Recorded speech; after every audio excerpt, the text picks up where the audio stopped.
a company whose human rights performance goes down sees a lower return on assets. So we actually got the evidence now that not only this is good, but if you don't pay attention, you do have an negative effect on your bottom line. Welcome to The Sustainable Edge, your podcast that moves sustainability beyond talk. You get to hear sharp perspectives and leave with insights you can put into action. I'm your host, Joachim Nahem, and this podcast is produced by Position Green. Let's start with something obvious. No executive supports child labor, forced labor, or modern slavery. The issue isn't values, it's ownership. That question is getting harder. We're at an inflection point on human rights in a more fragmented and polarized world. And that matters for business. On paper, the rules are clear. The UN guiding principles say companies must respect human rights across their operations and value chains. Yet, debates around the CSDDD and the Omnibus expose a deeper uncertainty. Will businesses still feel accountable as regulatory pressure becomes more uneven? Despite the framework, hesitation remains. Not because companies don't care, but because the boundaries feel unclear. Where does responsibility begin and end on human rights? In practice, accountability is shaped not only by regulation, but by investors, risk, and company purpose. Transparency is often treated as a risk. Used well, however, it becomes an advantage. At Position Green, we believe sustainability only creates value when embedded into how the business runs. That's why today's conversation matters. The United Nations Development Programme has just published a study challenging the assumption that respecting human rights undermines competitiveness. Today, we'll look at what the evidence says and what it means for leaders navigating rapid change. I'm very pleased to be joined by Marcos Neto, who's an Assistant Secretary General of the United Nations and a Director at UNDP. Marcos, welcome. Thank you again. It's a pleasure to be here. It's fantastic. Looking forward to this conversation. I think it will be an interesting chat. Likewise. So before we get started, Marcos, tell us a little bit about, I gave your formal title at UNDP, but you have a background also from civil society, and you've been working on what we're going to be talking about today for many years. Just give us a quick background on sort of where you come from. Sure. I'm actually Brazilian, born in Brazil, born in Belém, the city that became famous for hosting COP30 late last year in the Amazon. I'm a lawyer from training, and I have been working in development issues for more than 30 years. I spent 17 years working for the NGO sector, primarily for an organization called Care International, and I've been in the UN since 2013 at UNDP. And I entered UNDP on the private sector matters, right? So how does UNDP engages with the private sector and supports the creation of SMEs in local capital markets, local private sector, right? So I evolved my career in UNDP studying that, then into the broader elements of sustainable finance and all the aspects of sustainable finance for the last few years. In the last couple of years, in charge of all UNDP's policy and program support in all areas, human rights, climate, biodiversity, gender, governance, which I think is a big element what we're talking about. And perhaps just to say that I believe that at the end of the day, all of those things are integrated. A company operates in a society. A society doesn't live in silos. Its clients don't live in silos. But your introduction, I think, is important there's two things you said, which I agree. One is, we can't ask companies to be responsible for everything. At the end of the day, they have to be profitable. But we also can't ignore the role that they have, positive and negative, in society. So how you reconcile those things, an important element. And I think you said something incredibly important, and we'll come back to touch it later on, is that change in a company only happens when those issues are embedded in the decision-making process. Simply writing, a CSR report or even, a disclosure report without a profound reflection on how decisions are made and how those things are embedded into the core business, it won't generate the long-term change, which is good for the companies and for society. So I think exactly on that note, let's get a little bit into business and human rights, we obviously, when we talk about, you said sustainability is broader, and inevitably, though, it's often equated with climate. Human rights as a topic of sustainability, or what corporate responsibility or investor responsibility is sometimes left out. So we're going to try to sort of get it to the heart of it, which is exactly this idea of, for businesses to be competitive, human rights matter. So before we go directly into the report, because I really want to hear more about the findings there, and it did catch our attention, obviously, as we work with a lot of businesses. What do you actually see as the real, what is the status of business and human rights today? You know, beyond policies and public commitments, I mentioned we have both the UN guiding principles, we have OECD guidelines, but where are we, 2026, like business and human rights? What is the status in your opinion?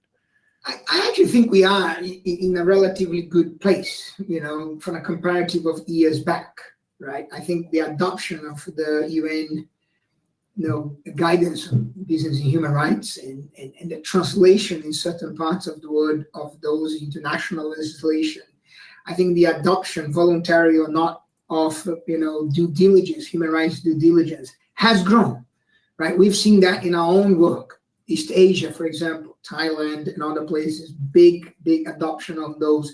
The creation of, you know, national plans around human rights, including the business and human rights, I think it's becoming really an important element. I think, you know, the CSDDD that you've mentioned, you know, this mouthful contributed, and I think the notion that human rights it's coming together with climate on the disclosure side, right? So if you look at the ISSB, you know, climate, you know, now there is a beginning of a conversation on ISSB disclosure standards on human rights or social sides, right? We ourselves as UNDP have been part of some of those disclosures conversations, right? We were a founding member of the Task Force for Nature Financial Disclosure, and we are now a founding member and the secretary of the Task Force for Inequality and Social Financial Disclosure, where human rights becomes an integral element of this. So I think there's a lot of this, and there has been a lot of progress, right, on this, and the need to equiparate the social sides with the climate, as you talked about. And I think that is a big push for us as UNDP, having been the institution that 33 years ago created the Human Development Index, right? So for us, which measures education and social health factors for countries, and as a ranking in terms of how much you invest essentially in your people and their well-being, right? Exactly. But in the last 6 to 5 years, we've actually adjusted the traditional Human Development Index, which, as you said, was health, education, economic growth, GDP. We've actually adjusted to inequality. We've adjusted to climate. And this year, we're going to launch a new one, which adjusts to nature, to biodiversity, right? So again, complexity have come, and we are adjusted in that sense. So in summary, I think let me put it this way, the glass is half full. Okay, that's always a good starting point. Yeah. Yeah, but you did mention something important. We are at an inflection point. How we defend where we are, I think, is very important in human rights. And hopefully geopolitics allow us not only to defend, but to carry on making progress on the policy and on the corporate behaviors and the governance of corporates, which are essential for this. So let's not panic. No. But there are risks of regression. On that note of kind of preserving a glass half full, lock in some of these advances and not panicking. Tell us more about this paper or this publication you had, because it addresses what has been a persistent challenge that I mentioned, in that this idea about human rights can hurt your competitiveness as a corporate, that it sort of has a cost. There are sort of more disadvantages than advantages of being somehow involved in human rights as a corporate or an investor. So tell us a little bit more about this dilemma and how you're actually helping solve a problem, if you like, for businesses. Yeah, so I think, you know, again, when you're opening, you talked about that on paper, everything is there. Nobody wants child labor, nobody wants slavery, nobody wants all those things, right? So the problem is not necessarily on what we need, what we know and what we want, right? The problem is an implementation gap, right? As well as a perception that human rights affects competitiveness, either on the bottom line of a company or making that company pay a penalty from investors because you are spending money on things that are auxiliary to the core business, right? So we set out to say, is this true or not? So we published a report called Human Rights versus Competitiveness, a false dilemma. And I think we're dropping that report in the notes here as well, so all our viewers can comment on it. So what we decided to do is that, we went around the corporate human rights benchmark, right, for the World Benchmark Alliance as a measurement that exists among more than 230 global companies on how they score on human rights, right? So we took that as an element, right? And then we took a bunch of other economic elements, Tobin Q and, a series of key elements of economic performance. And then we went to 235 companies across 5 sectors: apparel, extractive, automobile, ICT, and agriculture, right? And then we look at the last 5 years, a longitudinal performance for 5 years on these companies, right? 96 indicators, business and human rights, OECD, all those aspects, right? What we found is zero evidence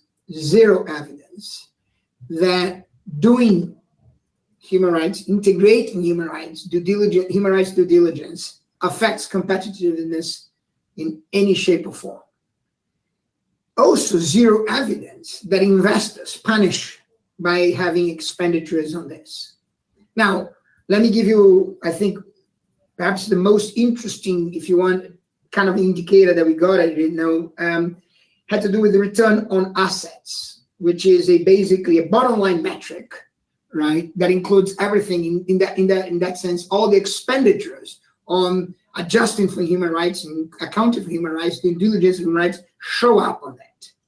And what we found out is that when a company, the human rights performance of the company goes up from, for example, 35% to 44%, its return on assets go up from 3.8% to 4.5%, right? And this is even bigger on smaller companies, right? Giving us this notion of agility. So a smaller size company, a mid-cap company or a smaller size company, increasing their performance on human rights sees a bigger increase and a faster increase on the return on assets, right? So I think that, for me, is a very important element that shows that you're not losing competitiveness. Yeah. And I can tell you more about, other ways. I gave you data, and specifically data of an increase on return on assets by increasing human rights performance. We also found that the opposite. A company whose human rights performance goes down sees a lower return on assets. So we actually got the evidence now that not only this is good, but if you don't pay attention, you do have an negative effect on your bottom line, right? In that sense. And look, I think the marketplace doesn't like to be regulated. We know that, right? So the more, and I'm not against regulation, I think smart regulation is very important, but I think the more we can show that this is good for business, irrespective of regulatory frameworks, it's the better, right? So I think what this report is putting on the table is perhaps the first ever evidence on a 5 years longitudinal study that shows that not only you don't lose competitiveness, you actually increase, returns. Yeah. And there is no evidence too, as I said at the beginning, that investors are punishing you because you are publishing a digital due diligence in human rights. I think the question of sort of who are you trying to convince here is essential. As we've discussed on this podcast, there has been a sort of general shift over the past 4 or 5 years that sustainability is moving, at least in terms of decision making and ultimately at the company. It's increasingly ending up with the management team and the CFO, at least when it comes to disclosure. So financial reporting and non-financial reporting is kind of coming together, so that whether it's a regulatory or an industry standard, if you need to disclose here as a company, transparency here, it sits ultimately with the chief financial officer. So if you want to convince the CFO or the board about business and human rights, you're going to have to make a business case. And it strikes me that this publication is trying to make the business case rather than a normative, or rather than sort of preaching to the converted, as we say, because I think most people work on sustainability will have some sympathy or understanding about why business and human rights matter. But you're actually trying to convince people whose, if not sole responsibility, primary responsibility is the bottom line, and essentially running the business efficiently and returning investment to shareholders. So is that correct, that this is sort of more easily digested or more sort of aimed at, can we say, non-sustainability people? Yes. We are trying to influence the decision makers in corporates, in the governance side of it, CFOs, CSOs, maybe boards, right? In that sense, I think that is an important aspect of what we're trying to do here. Now, this doesn't come in isolation, right? This piece of data that we're showing to you, that we're showing in this report, compiled with other evidence. So you've mentioned the reputation risk. There's plenty of examples of companies who got a supply chain that goes all the way down, and then they think they don't care about it. An apparel company, developing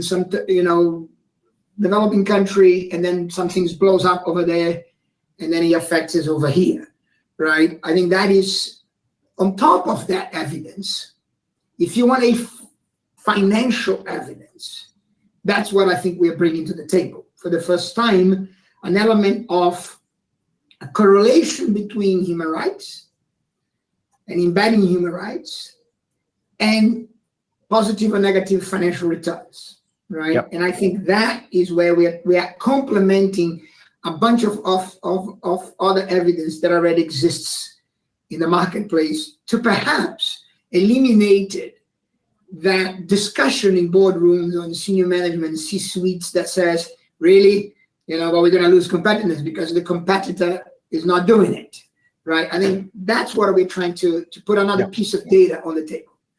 And if we think of 2025, when we spoke about trade, was often associated with tariffs. A lot of the headlines and a lot of the news was about disruption to trade between countries and continents, and tariffs being initiated in large part, obviously, from the United States. But if we move to 26, at least the beginning of the year has also brought some news that actually strengthens trading between blocs. So we've seen an agreement under Mercosur, which applies to some of the largest economies in South America, including your native country, Brazil. And most recently launched a trade agreement with India, which they refer to as the mother of all deals. So essentially, you've created a trading bloc now involving billions of people, billions of euros or other currency denominations between trade of countries. Yet the EU has been a little bit of a standard bearer when it comes to sustainability and what corporates and businesses have to do. So do you think, is this now business and human rights, is this going to be part of the discussion as we have more integrated trade? And also the supply chains, at least of the European companies, tend to have some connection to both South America, at least for some industries like agriculture. Brazil, of course, is a huge resource provider and makes up an important part of the supply chain. Are we going to sort of does this become more pertinent, essentially, business and human rights, as we have more trade between the EU and some of these global supply chains in South America and in India? I agree with you. And I think I wouldn't necessarily, I think that the way you posed the trade conversation, I think the disruption of 2025 has made some of those big trade deals between different blocks of the world with the EU viable. Look, the EU-Mercosur trade deal has been negotiated for 26 years, right? 26 years. It wouldn't pass me to say it only happened because of the disruption of tariffs and a shock to free trade. Now, what I think it is important, I think what you are alluding to on business and human rights, and I would add the environmental standards as well, is that those countries are in the moment ready not only to trade, but to trade with a different set of rules that have existed the last time we tried to do a global trade with the Doha round and so on and so forth. Brazil wanted, right, some of the environmental standards and some of the human rights standards that are in the Mercosur agreement. It's not like, it was not just, this is not an imposition that Europe is making on 700 million people down in, or whatever many people down in the Mercosur, right? It is actually Brazil saying, yeah, I agree with this conversation. I agree that trade today needs to look like this, right? And I think it's the same. I don't know the details of the Indian agreement. I think it's actually signed up today. I don't know that details, but I'm assuming that the same rules apply here, right? So tariffs are going down, but under the assumption that it is actually beneficial to our companies, to our producers, to actually produce agricultural commodity or industry in a different way. It's good news, if you like, for sustainability or companies who see that as a competitive edge. Yes, I think so, and I think that you also have a situation that, if the open markets for trade today are the ones that are asking for business and human rights, climate and environment, while the other markets, which are large, are actually shut down. Forget about what they're asking. They're basically not open for trade. I think that in the long term, the standards that have been put in place between Mercosur and the EU and India are actually going to become the global standards. But if we think a little bit about materiality, and something that we speak a lot about on this podcast, and you mentioned it, right? It's sort of businesses can't care or spend time on everything. You need to understand what's actually material to your business, manage the risks and opportunities of this materiality, depending on your products, on your supply chain, industry, etc. But if into sort of 2026, obviously the world around us is changing very quickly around technology, AI, but also certain industries have a boom versus others. You mentioned extractives, rare earth minerals obviously have become a huge talking point in geopolitics and how countries behave and how businesses are trying to solve a problem. If we see from a human rights lens, what are sort of some of the material human rights issues that perhaps are emerging and companies are not really aware of? Because again, there are sort of new industries, or at least there are sort of new dimensions here around economic activity, and they may not be familiar. What are sort of human rights issues that can show up with data centers, technology, and AI? I mean, is it changing very much from where maybe, 30, 40 years ago, we have this idea of human rights, so that's extractive. So it's sort of slave labor or children making clothes in developing countries. Do we need to do something with our frame and understanding of what are actually the human rights issues in 2026? Yes, I think they are evolving. None of the ones you've mentioned are not in the past, unfortunately. I wish they were. Forced labor, slavery, payments below minimum standards, they still exist, unfortunately. I think you are right. We still have slavery, we still have respect for gender issues and all those aspects. Child labor is still persistent, at least. Exactly, child labor is still there. But I do think that new areas I'm not so sure if we're going to, squarely into whatever we traditional call human rights, or if it is actually in the broader conversation. And the interfaces, what I think is going to become very interesting is the interface between energy, water, and labor rights for data centers, right? And on top of that, you can add, privacy.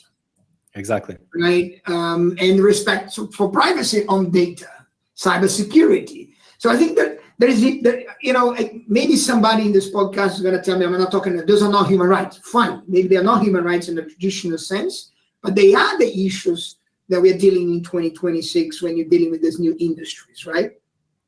This is why the point you made at the beginning is so important. If this is about an addition of issues inside a company, material, double materiality or not, it is impossible for a company to follow and to keep on adding things. However, if this becomes a way of making business decision, an embedded process, right, in a company, rather than an exercise of, am I at risk and how do I disclose this? Then it doesn't matter how many more issues come. You have a process to handle.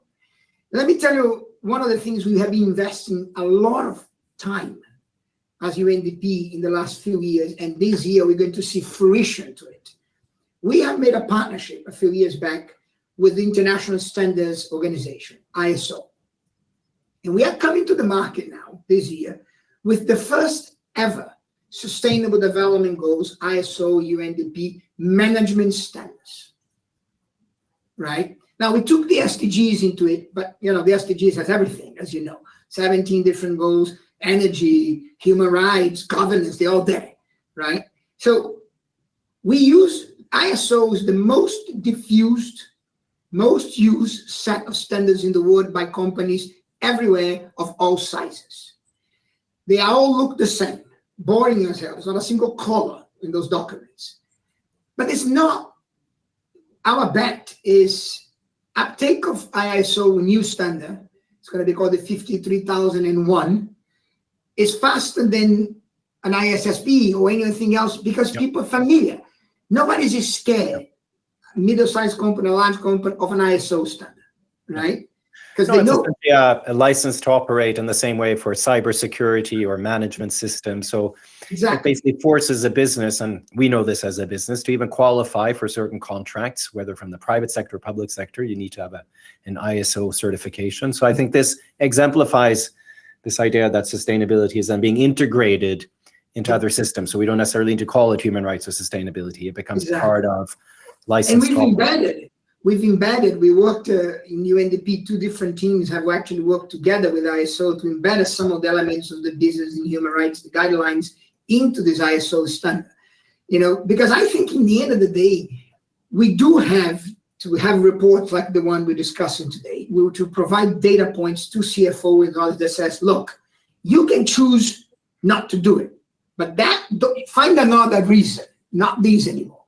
I'm kind of demystifying something here. Right? Then you have reputational risk. Plenty of examples out there.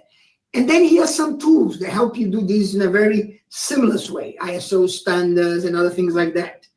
And then, some regulatory frameworks. So despite the headwinds against, and let's be honest, there are headwinds against, I think we've got a lot of momentum still, a lot of tools, a lot of progress. And then if you combine with the conversation with the 2 trade agreements that we talked today, and honestly, Europe being this bastion right now of those issues, together with the developing countries, this is where the interesting side.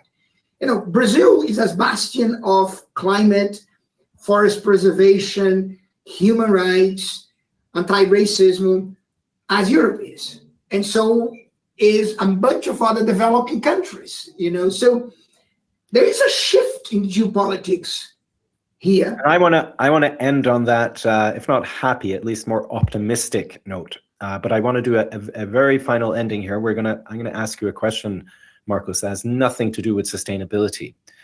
I'm going to ask you, what is your prediction for the World Cup? I suspect, you're going to have a national bias here, but I want you here and now on this podcast to give us a prediction of the final in the World Cup. Who's going to play each other and who's going to win? No, I'm going to tell you who's going to win. Brazil's going to win. I'm not surprised. Right? Who's going to play in the final? Doesn't matter. We're going to win. And there's I can give you a million coincidences of why Brazil is going to win. I'm instead going to give you a fun fact. So I'm a Norwegian national, right? And Norway is going to the World Cup now for the first time in 20 or more years. And the last time they were in the World Cup in '98 in France, the country they beat. Do you remember? Yes, I do. Brazil. Yes. Not in elimination, but they did win in the qualification. No, I think it was a draw, wasn't it? No, they won. 2-1 with a penalty. Brazil advanced and did well, but Norway went out, of course, but they did beat Brazil. So football is beautiful. Small countries can also make, Yeah, and another one of those coincidences that makes me affirm that Brazil wins the World Cup has to do with this. Norway's there, 98. Scotland, Correct. Is there. We play Scotland all the times that we want. But actually, it's exactly the same period of time, the longest period of time without Brazil winning, 24 years. And we ended that in 94 in a World Cup in the United States. So it's happening again. It's happening. Marcos Neto, thank you so much for joining us on Sustainable Edge podcast. It's been a true pleasure discussing these topics with you, and hope to have you back one day. Thank you, Joachim. And let me just end it also by thanking you and all your team for keeping this conversation alive in the headwinds that we talked about. Podcasts like yours, organizations like yours, please keep talking. That's it for this episode of Sustainable Edge. If you found today's conversation inspiring, make sure to subscribe and leave us a review. It helps more sustainability leaders find us.